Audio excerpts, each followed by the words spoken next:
Okay, before the high schoolers take off, we're going to keep you guys here for just a little bit longer because one of our high schoolers actually felt encouraged to share her testimony with you guys. And I think it's a pretty amazing testimony. So would you go ahead and help me welcome to the stage Miss Haile Janacek.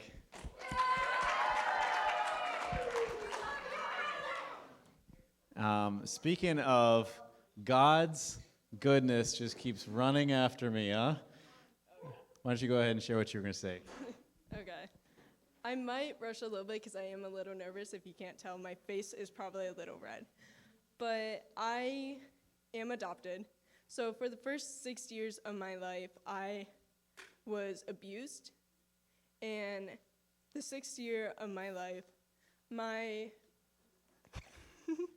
my birth parents, my birth parents started to pump drugs in me so they could get me into the hospital to get more painkillers, which if you guys don't know, painkillers can be very, very addicting. So I had a near-death experience where I saw God and he was like, no, it's not your time. I'm not letting you go.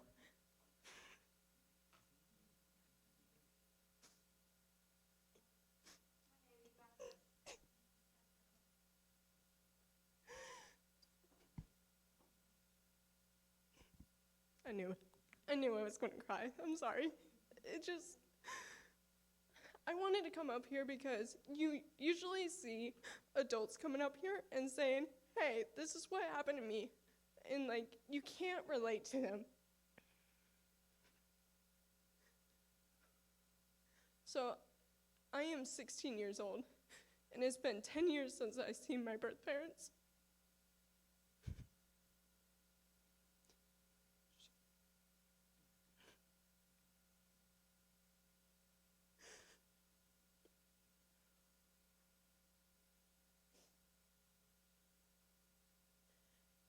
I was in foster care for about 4 years.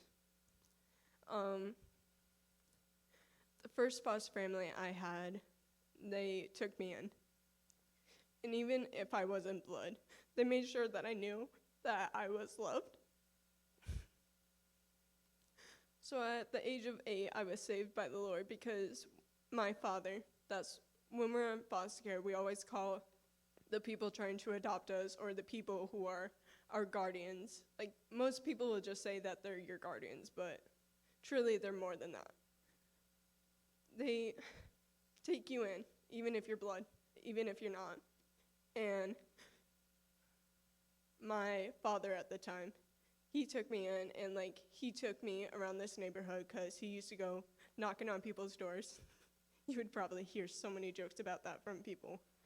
But he reached out to me and he's like, I think it's time that you give your soul to the Lord and I'm going to help you. I know that I'll probably not be there forever, but I want to make sure that you know that the Lord loves you and he's going to take you in and he will be your number one person. So, oh goodness. So, at the age of 8, I got my first Bible and then I accepted the Lord into my life.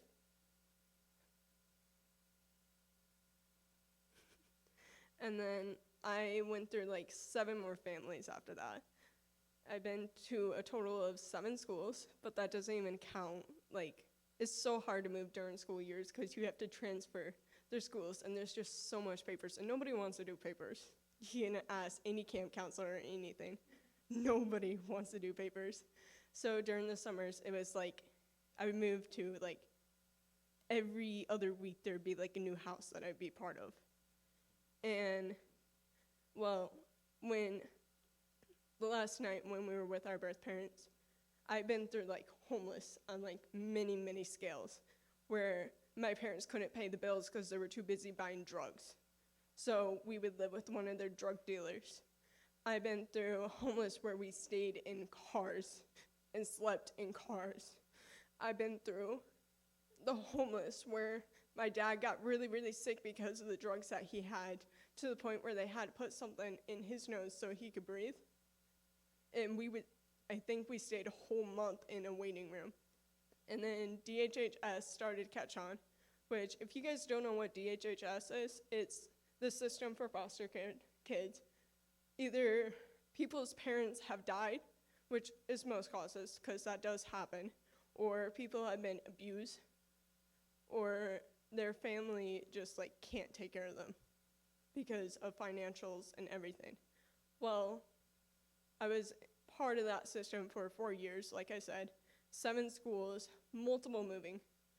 I have 3 blood siblings. Most people, when they ask you how many siblings you have, they usually say like 4, 5, 6, maybe 3, maybe you're an only child. I have to say 30, because I have 3 blood siblings. My older brother, I'm not even blood related to. The other people, they were just siblings that I was going to maybe end up with. People that I ended up with and called them brother and sisters, because we all were going through traumatic experiences.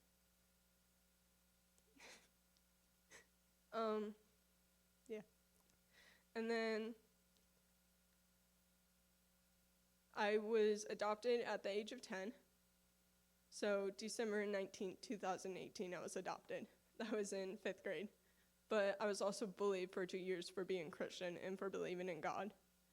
And then when COVID hit during my 6th grade year, that kind of just like sent me off like mentally. I was like very, very depressed. I was looking for male affection. And so I started getting into relationships that I probably shouldn't have been part of.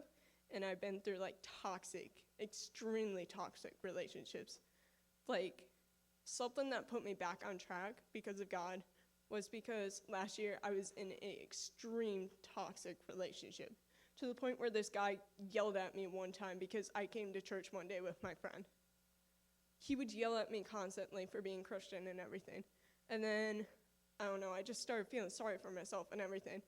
And then I go to a church camp every year, Bay Shore Camp, and it's all the way down, and it's like 4 hours away. And they started reaching out, and they were like, hey, there's like certain things that you should be looking for. And people who are non-believers, they're okay to be friends with and stuff, but you don't want to date them. Because you're supposed to date to marry, which I do.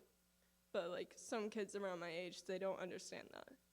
So after that toxic relationship and he broke up with me, I kind of just like started feeling sorry for myself. I started starving myself and being depressed. I got baptized last July, because I found myself through God again, which is not an easy thing, but I'm glad I did. So ever since then, I'm just like, I want to share my testimony. I want to let people know that, hey, people may have it worse than you, but you still have a voice. You should be heard, and you should not be part of toxic relationships. And how would you describe your life now that you gave your life to the Lord last year, or you found yourself in that? What would you say is like, what's life like with Jesus now? Actually, the day that I got baptized and I got like dunked into that water, and then I got pulled out, I just felt like the weight of the world has came off me.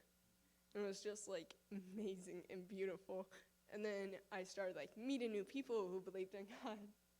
And then I started to like experience new things and like started actually feeling generally happy and not sorry for myself.